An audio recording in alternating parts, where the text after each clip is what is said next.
షిరిడీ సాయిబాబా బోధించిన రెండు మహామంత్రాలు శ్రద్ధ, సబూరి.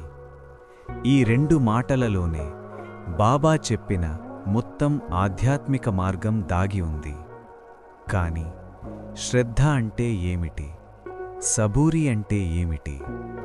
ఈరోజు ధ్వని కార్యక్రమంలో ఆ మహాబోధ యొక్క అసలు అర్థాన్ని తెలుసుకుందాం. ముందుగా శ్రద్ధ గురించి చూద్దాం. శ్రద్ధ అంటే కేవలం విశ్వాసం కాదు, అది హృదయపూర్వకమైన విశ్వాసం.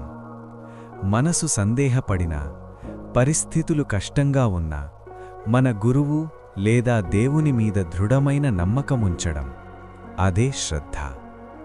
బాబా చెప్పినట్లు మనకు కనిపించకపోయినా దేవుడు మనతోనే ఉన్నాడని మనసులో గాఢంగా నమ్మడం, అదే శ్రద్ధ.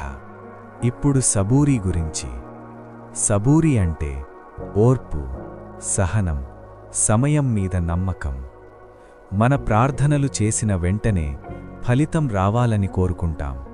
కాని బాబా చెబుతారు, సరైన సమయం వచ్చినప్పుడు దేవుని కృప తప్పకుండా లభిస్తుంది.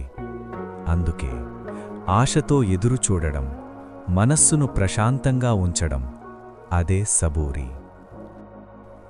భక్తులారా, బాబా భక్తులకు ఇలా చెప్పారు, శ్రద్ధ మరియు సబూరి ఉంటే దేవుడు తప్పకుండా మీకు సహాయం చేస్తాడు. మన జీవితంలో సమస్యలు వచ్చినప్పుడు మన విశ్వాసం కదలకుండా ఉండాలి. ఫలితం ఆలస్యమైన మన ఓర్పు కోల్పోవద్దు. ఈ రెండు గుణాలు కలిగిన వారిని దేవుడు ఎప్పుడూ వదిలిపెట్టడు. మన జీవితాన్ని ఒకసారి పరిశీలిద్దాం.